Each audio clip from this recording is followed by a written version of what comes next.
Hello বন্ধুরা, good morning, welcome back to my another blog. তো দেখো, সকালে ঘুম থেকে উঠেই আর কি বিছানাটা তুলে ঘরটা ঝাড় দিয়ে নিয়েছি। আর এখন ওই যে কালকে রাত্রে পায়েস বানানো হয়েছিল, ওই জন্য ও এখন এই যে পায়েসটা নিয়ে খেতে যাচ্ছে। তারপরে দেখো পায়েসটা খেয়ে নিয়ে এখন একটা অর্ডার এসছে, ওদিকে অর্ডারটা ড্রপ করে রেখে আর এদিকে এই যে পরিষ্কার করছে। আর আমি এদিকে এই যে রান্না বসিয়েছি। এই টেবিলের উপরে ওই যে ময়দার এটা থাকে গামলাটা, আর এদিকে জলের থাকে, তো ওই ময়দাটা পড়ে আর এদিকে জল পড়ে পড়ে পড়ে মানে ওখানে হয়ে গেছে ওর নিচটাতে, তো ওই জন্য তুলতে একটু অসুবিধা হচ্ছে। তো এইগুলো ওই যে পাত্তি দিয়ে এই জন্য ঘষে ঘষে তুলতে হচ্ছে, শুকিয়ে গেছে তো। আর আমার রান্না এদিকে প্রায় হয়ে গেছে, ওখানে এই যে ভাতটা করে দিয়েছি আর এদিকে ডালটাও হয়ে গেছে, আর এখানে হচ্ছে ভেন্ডি আলু ভাজা। তো আজকে আর স্নান টান করে এসে রান্না বসাইনি, কারণ আজকে ডাল করেছি, তো ডাল আর ভাতটা বসিয়ে দিয়েছিলাম, এদিকে প্রেসারে ডাল আর ওদিকে ভাতটা বসিয়ে দিয়েছিলাম, দিয়ে আর কি ওদিকে ঘরটাও মোছা শুরু করেছিলাম। মানে এদিকে রান্না হচ্ছে, ওদিকে ঘর মোছা হচ্ছে, ওই জন্য আর কি বসি। আর যেহেতু ডাল হবে, তো ডালের দিকে তো অত দেখতে হয় না, আর প্রেসারে দিয়েছি, প্রেসারে তো সিটি উঠবে, তখন তো বোঝাই যাবে, ওই জন্য। তো এদিকে দেখো ভেন্ডি ভাজাটা হচ্ছে, আর এই বাকি যে জিনিসপত্রগুলো বাসনগুলো যে নোংরা আছে ওগুলো ধুয়ে নিচ্ছি।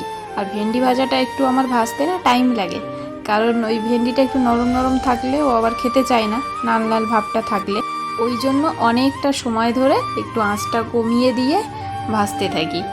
আর ভেন্ডি সেদ্ধ, ভেন্ডির ঝোল এগুলো তো একদমই খায় না, কারণ ওগুলো একটু লাল লাল থাকে তো। আর ভাজাটা একটু খায়, কারণ ভাজাটা তো একটু ভালো করে ভাজলে আর ওই ওই ভাবটা থাকে না।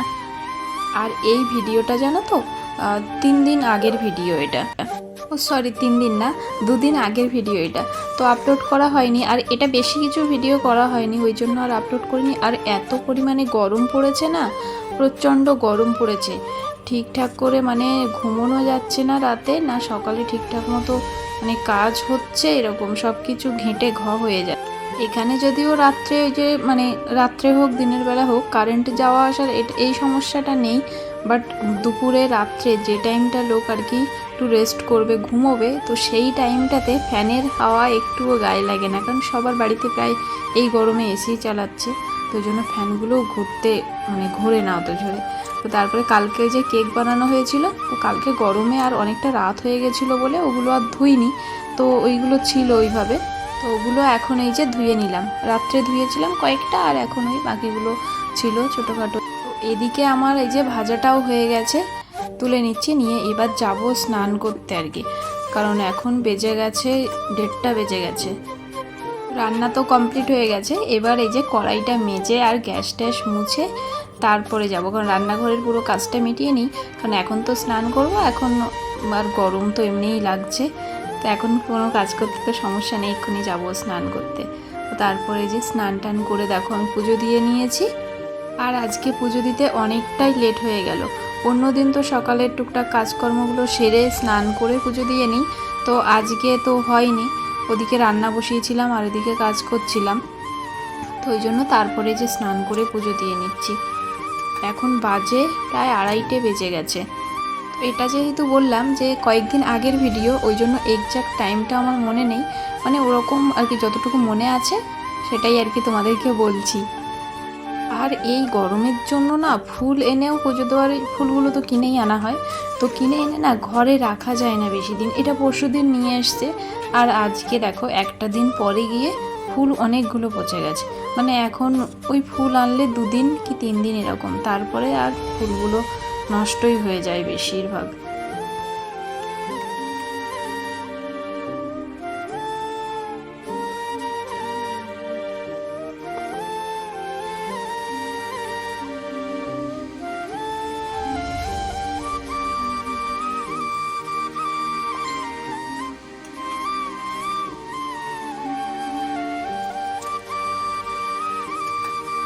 পুজো দেওয়া হয়ে গেছে, আর এখন যাব দোকানে, যে লক্ষ্মী ঠাকুর আর গণেশ ঠাকুরটা আছে ওখানেই দিয়ে দেবো।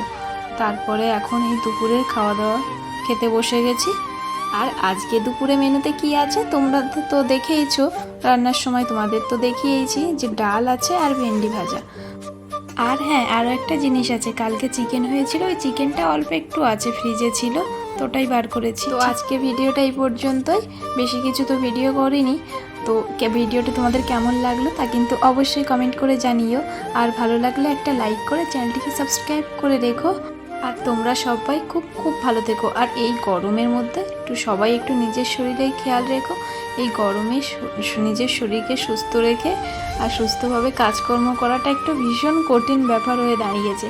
তো যাই হোক, গরম তো পড়বেই, গরমের সময় গরম পড়বে না, আমরাই একটু বেশি সব কিছুতে ভয় পাই। ঠান্ডার সময় বেশি ঠান্ডা পড়লে ভয় পাই, গরমের সময় গরম বেশি পড়লে ভয় পাই। যাই হোক, সবাই সাবধানে থেকো। আবার দেখা হচ্ছে একটি নতুন ব্লগে। টাটা।